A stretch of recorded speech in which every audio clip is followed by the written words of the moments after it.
the sweet, sweet world of Dragon Ball. Yeah, sweet my. I don't want to hear that. You better put on for us this video, boy. Come on, CJ. Did you just talk? Yeah. Or am I bugging right now? Nah, you not bugging. You better put on for us. Stop playing. The streets need you. I got to be tripping. You not tripping. You not tripping. I'm talking. All right. Put me down. All right. Put me down. I'm gonna put you to the side. All right. Stop Before I start, let me get the dojo lit. Yeah, get it lit. I think I'm bugging.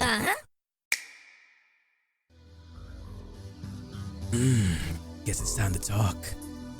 Will SenseiCJ ever make it to a stream on time? Will the women of the dojo ever stop flicking their beans? Will SenseiCJ ever finish Persona 5? Can Creamy become an accurate substitute for Jizz? Will Funko Pop Cell ever shut the hell up? Who the hell? Can someone tell me why I'm talking like this? Find out on twitch.tv/SenseiCJ to find out more. You can also find out on the next episode of Dragon Ball Z. Oh, I still got more. You can still find out on the next episode of Dragon Ball Z. I was a fan of everything from the high-paced action to the narrator's voice, especially ending. Find out on the next episode of... Oh my God. Classic stuff. That being said, it is tough being a Dragon Ball fan. Whenever something gets very popular, it's always very tough to compete and live up to people's standards. I think without a shadow of a doubt, nobody can deny that Dragon Ball really paved the way for a lot of anime that we have today. Here's the thing. I'm not one of those Dragon Ball fans that's just like, oh my God, it's the best anime ever. It's not. It's my favorite anime. There's a difference. It holds a certain place within my heart. Like, there's no other way for me to put it. I just love Dragon Ball. From all the characters to all the memes that's created. Come on, the Yamcha meme is classic. Dragon Ball really just means a lot to me. I remember coming home as a little kid, you know, coming through watching Toonami. Remember that? Where it had like Sailor Moon, Gundam, Yu Yu Hakusho, sometimes some Rurouni Kenshin. But the main highlight for me was Dragon Ball Z. Just everything about it. It used to have me so excited. I'm honestly really excited for Dragon Ball Z Kakarot. And I'm seeing a lot of hype behind it. Bandai is pushing this game. There's a lot of promotion. Here's what really upsets me about this. When Bandai Namco comes up with a game that is not the original Dragon Ball story, nobody plays it as much. There's way less hype. Example, Dragon Ball Heroes. Dragon Ball Heroes has its own original story, its own original theme, characters. It comes out, this is what you guys wanted, the game dies. I don't see it getting a huge amount of push, even from Bandai. We're tired of it. I don't know what it is. There's just a certain allure about the original Dragon Ball Z story. We just love playing it over and over. I can't explain it. The way that I got started on Dragon Ball Z was my godfather gave me a VCR cassette tape, and I'm like, yo, what the hell is this? I put it in my VCR, booted it up, and my mind was blown. It was Broly's movie, and I was like, what is going on right now? It was an insane experience. I'm just seeing Broly maul through all the Z fighters, and my mind is racing. I didn't know who anybody was at the time, but it was cool to me. I loved it. I loved it. Fast forward a couple more years, and I'm switching through my cable, and I spot Goku fighting Frieza, and this man is going crazy. He's like, his hair is yellow. I'm like, yo, that's that thing I saw from the Broly movie. I'm like, what's going on? Like, oh, that's that Super Saiyan thing. Okay, because Frieza keeps saying Super Saiyan. I'm like, okay.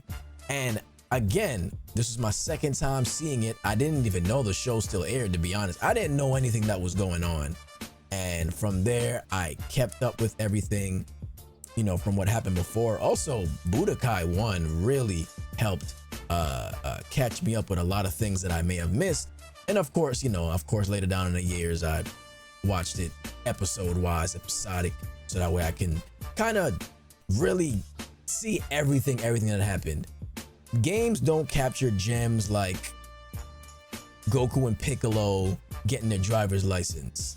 Like, some may call it filler, but not all filler's bad. Can we for 1 second admire the amazing swag that Piccolo got? Look at my guy, Post Boy Piccolo, though. That is like top 5 outfits. That and them 2 Krillin outfits, with the pimp hat, and that Planet Namek outfit that he had on when he first arrived with the fitted, the snapback with the, that boy clean. That boy clean. Also, what I really appreciate about Dragon Ball is it's not super difficult to grasp. There's a lot of anime that you have to watch multiple times to really understand. And honestly, that's not always my thing. I like how easy it is to get into the world of Dragon Ball Z. I liked that at any time I was pretty much hooked onto what was going on. Now that I'm thinking about it, that's probably why I mess with Frieza, yo. I think that's probably why Frieza's my favorite villain. Probably because I saw him first. That was the first fight I really witnessed. But damn, though, Frieza's clean, though. Frieza's a clean villain. I really respected how much the Namekians and all the other Z fighters feared him so much. He was the Emperor Lord Frieza. When he came through, everybody shut up, bow down. Hold on. Who you said was your favorite villain? Frieza. Cell's your favorite villain. Don't make me beat y'all. Hold on, man. I had to go behind the scenes. This dude really talking crazy. Alright, so I'm a little bit shook because he just keep watching me. Pray for me, man. Anyway, back to what I was saying. You gonna need a prayer. You gonna need all of that. I'll beat y'all. Man, shut up, man. I'm trying to record a video. You being mad rude. Damn. Salty Funko Pop aside, Frieza's my guy. I guess I'm still trying to recapture the feeling of being as emotionally invested into an anime as I am with Dragon Ball Z. I've come close before, just not quite the same. Even with Dragon Ball Super, which I love Dragon Ball Super. Even with the Broly movie, I love those movies. It's almost there, but it's not the same as Dragon Ball Z. Could be a nostalgia factor. It just doesn't hit the feels the same, Please do not mention that stinky, nasty Dragon Ball GT to me. That don't count. Not canon, bruh. I feel like we can all agree that the Kamehameha wave, if that doesn't get you hype, I don't know. I can't do nothing for you then. Also, it's not one of those short anime. There's mad episodes of Dragon Ball Z. Or if you want to go back into Dragon Ball. Now, we're not doing GT, but Dragon Ball Super. In all honesty, I can go on and on for a very long time just ranting on my love for this.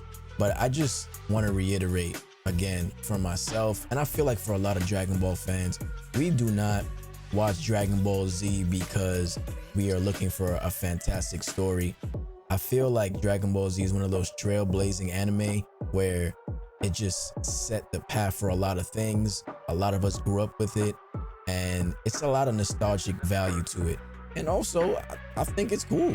I love the action, I love the characters, and I can't wait to see some more Dragon Ball Super come back for 2020. Fingers crossed. I don't know. Dragon Ball just has a certain magic to it, man. And just like magic, a Dragon Ball can appear at any time, man.